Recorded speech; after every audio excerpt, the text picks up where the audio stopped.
want to tell you how nice it is to be here. It really is great.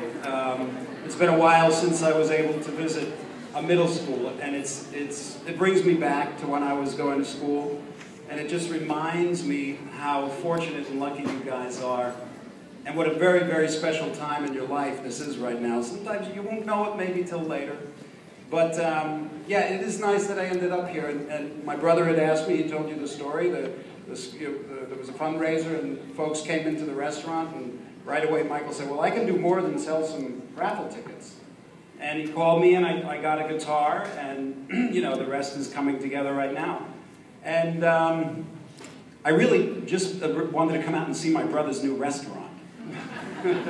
Because man, they got some great pizza, I gotta tell you. But I'm really glad that it turned into this. So I want to tell you a little bit about my story and some of the things in my career that have really worked, that when I look back at it, really worked, that I want to share with you, because when you're at this age, it is so important because you're forming the way you're thinking about your whole life. And that is the most important thing about your life. The way you think about it. And I was so fortunate. I remember when I was young, I think I was 4 years old the first time I walked up to a piano and I hit a note. And I noticed that to the right, the notes go a little higher, and to the left, they get lower. And I immediately had this epiphany, and I understood music. It was just kind of this understanding. I was aware, whenever I would hear music, I could kind of see it. And whenever I would think of music, I realized that there's endless, infinite possibilities in creating music. And they're all just products of your imagination. And if you know how to get them out, you make music. And it was a real epiphany, you know, actually. And through the years, I was very interested in music, and I loved it.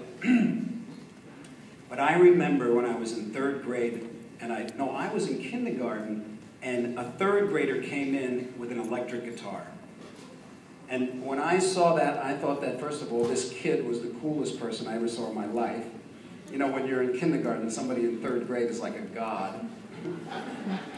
And he played the guitar, and I immediately fell in love with the guitar. I just thought it was the coolest looking instrument, just the way it hung on you, the way you could, you know, I immediately knew that you could hit it really hard, you could hit it really soft, and it just made all these great sounds. But I was afraid of it because the guitar was so cool, and I didn't think I was very cool. So I thought if I played the guitar, everybody would think I thought I was cool. And I didn't want that, and I didn't think I was cool. Anyway, I eventually had to get a guitar, and I got my first guitar when I was 13. And I tell you, that guitar never left my side. It slept in the bed. It hogged the bed. I took it with me everywhere. I took it when I was eating. I took it to the bathroom, you know. Makes it challenging, you know, but... And I was very fortunate because I had very supportive parents. And quite honestly, the people that surround you can be so influential. And I was very fortunate because my brother Michael here was one of the hardest workers in my entire radar when I was growing up. I remember when he worked at the pretzel stand, and he actually would get paid.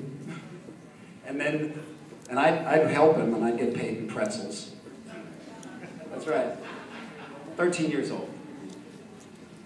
But I then started taking guitar lessons, and you know, in my school, it might be the same thing here. If you played guitar, you were just really cool. And there was nothing cooler than being in a band and playing the guitar. And really, the passion for the instrument was the thing that was so compelling to me. Even today, whenever I see a guitar, it just looks beautiful. It's like Christmas. You know what, that feeling you get on Christmas? That's the way it's shaped, you know, the way it looks like. I'm still very drawn to it. And I was fortunate because I found this passion. And I had a great guitar teacher when I was growing up, Joe Satriani. I don't know if any of you know Joe. You will someday. Joe's one of the greatest guitar players in the world, and he grew up in the same town as me. And, you know, he was a little older, so he was like a god, and he could really play. So basically, I was into bands back then like Led Zeppelin and Deep Purple, these bands you may have heard of, you may not have heard of. And I played and played and played. I used to have a practicing regime of about 9 hours a day. And that's even on school days. And on the weekends it was more. And it wasn't because, there wasn't any discipline involved. You know what I mean? People, you think that discipline is something that you have to force yourself to do. And really, when you find something that you really love, there's no discipline involved. Everything else is a discipline, you know, to not do it. So really, the point I'm making here, and then I've been very fortunate. From then, I went on from one band to another to another. I've sold millions of records. I tour the world. I get to, just last year, I played all through Europe. I started out in Eastern Europe. I went to Estonia, Latvia, Lithuania, Croatia, Greece, Turkey.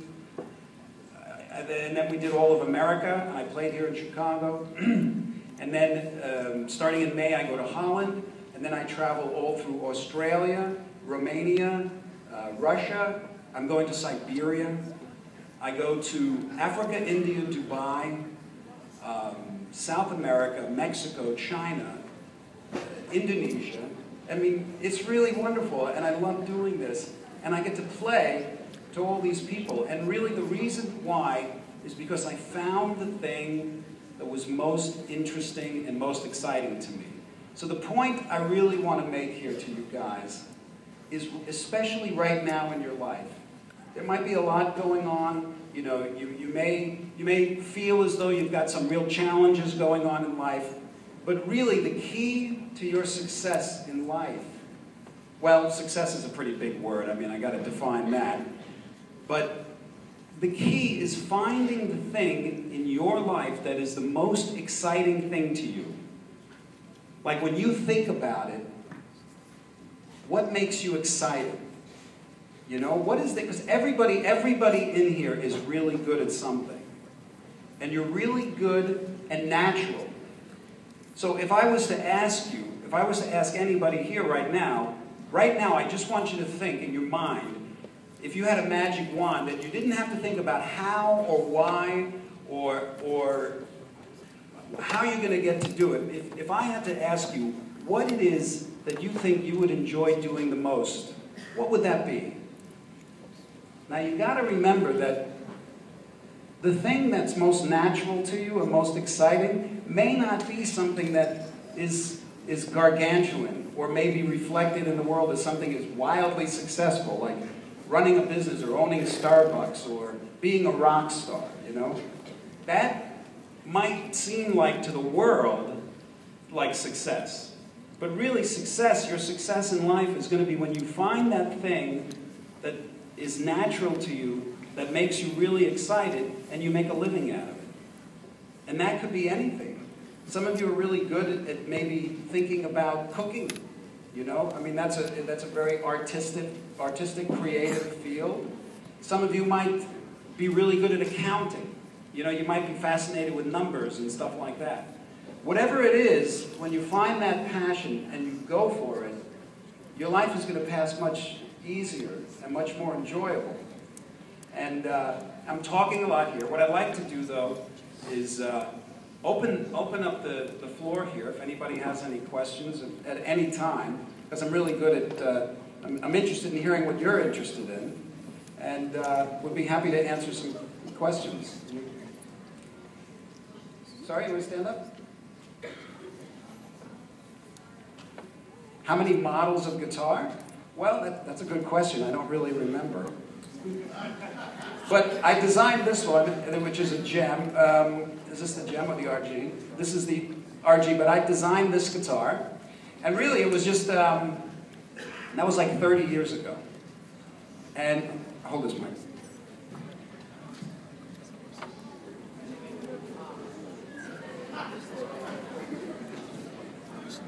I designed that guitar based on things that I wanted in a guitar that no other guitar had at the time.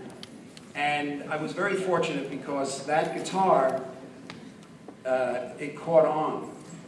And it's been the most successful signature series and longest running signature series guitar in history.